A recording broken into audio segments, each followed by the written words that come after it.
नमस्कार दोस्तों, आज के हमारे इस वीडियो में हम आपके लिए रोट चौदस की व्रत कथा लेकर आए हैं। एक समय की बात है, किसी गांव में एक साहूकार और साहूकारनी रहते थे। उनके एक बेटा और एक बहू थे। साहूकार का बेटा धन कमाने विदेश जाता है। जाते समय अपनी माँ से कहता है, माँ, मैं जब तक नहीं आऊं तब तक परिंदे का पानी खत्म मत होने देना और चूल्हे की आग बुझने मत देना। ये कहकर वो परदेश चला जाता है। अब बहू इस बात का हमेशा ध्यान रखती थी कि कभी भी परिंदे का पानी खत्म ना हो और चूल्हे की आग ना बुझे। इस तरह कई साल बीत गए। एक दिन उनके घर की चूल्हे की आग बुझ जाती है और परिंदे का पानी भी खत्म हो जाता है। यह देखकर बहू घबरा जाती है और जल्दी से कुएं पर जाकर पानी लाकर पानी भर देती है। अब वह आग मांगने पड़ोस में जाती है। पड़ोसन उससे कहती है, आज हमारे घर में कुछ भी उधार नहीं दिया जाता। बहू पूछती है, ऐसा क्यों? तब पड़ोसन उसे बताती है कि आज रोट चौदस है। आज हम पूरा घर लीपते हैं। परिंदे का पानी गिराकर साफ पानी भरा जाता है और फिर अनाज पीसकर उससे रोट बनाते हैं, जिनकी पूजा करके कथा कहानी कहकर खाना खाया जाता है। यह सुनकर बहू सोचती है कि जब उसके चूल्हे की आग बुझ गई है तो वो भी इस व्रत को कर ले। वह घर आकर पूरा घर लीपती है, परिंदे को साफ करती है। यह देखकर उसकी सास उस पर नाराज होती है। जब मेरे बेटे ने मना किया था, फिर तूने चूल्हे की आग क्यों बुझा दी? परिंदे का पानी क्यों बदल दिया? बहू कोई जवाब नहीं देती और अपने काम में लगी रहती है। वह नहा धोकर अनाज पीसकर नई आग जलाकर रोट बनाती है। उस रोट में वह दूध, सूत, दूध, चना, धना, दही 7 चीजें डालकर रोट बनाती है। पूजा करके अपने सास ससुर को रोट खिलाती है और फिर खुद भी खाना खा लेती है। उस दिन उसका पति परदेश से धन कमाकर घर वापस लौटता है। जैसे ही वह गांव के पास पहुंचता है, तभी रास्ते में उसे एक सांप मिलता है जो उससे कहता है, मैं तेरा काल हूँ, मैं तुझे डसूंगा।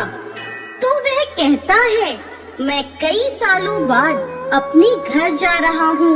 मेरे बूढ़े माँ बाप मेरा रास्ता देख रहे हैं। मुझे उनसे मिल लेने दे, फिर रात को तू मेरे घर आना। मैं अपनी पत्नी की चोटी पलंग से लटका कर रखूंगा।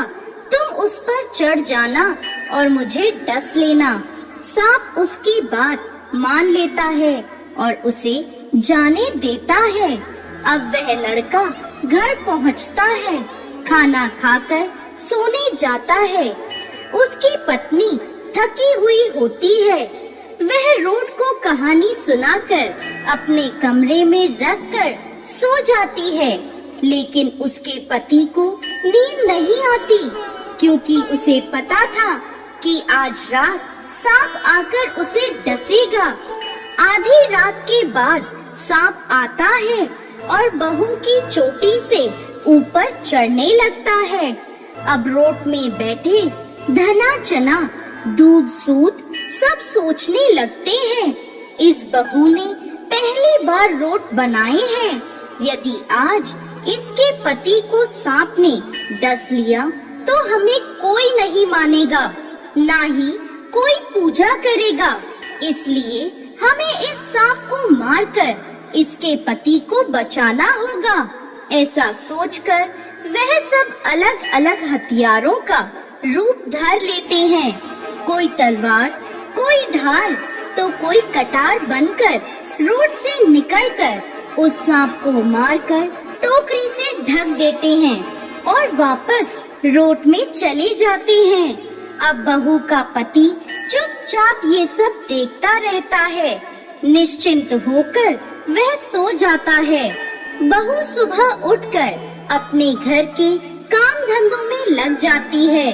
जब बेटा उठता है तो माँ बाप उससे पूछते हैं, बेटा आज तो तू खूब सोया।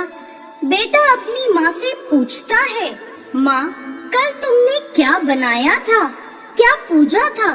उसकी माँ नाराजगी में कहती है, बेटा तू जो कहकर गया था बहू ने वैसा कुछ भी नहीं करा। परिंदे का सारा पानी गिरा दिया, चूल्हे की आग भी बुझा दी, पड़ोसन के कहे अनुसार रोट बनाए और पूजा करके खाना खिलाया। तब वह लड़का अपनी माँ को बताता है कि माँ कल मेरा काल आया था और इसी रोट ने मेरी जान बचाई थी।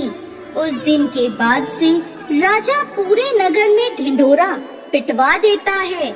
अब से सब लोग अपने परिवार की सुरक्षा और समृद्धि के लिए अनंत चतुर्दशी के दिन रोट बनाएंगे और उनकी पूजा कर कथा कहानी कहेंगे। इसके पश्चात रेशम व सूत के अनंत को पूजा के बाद गले या बाजू पर बांधा जाता है। हे रोट महाराज, जैसे बहू पर टूटे वैसे सबको टूटना। कथा अधूरी हो तो पूरी करना, पूरी हो तो मान करना। जय अनंत भगवान।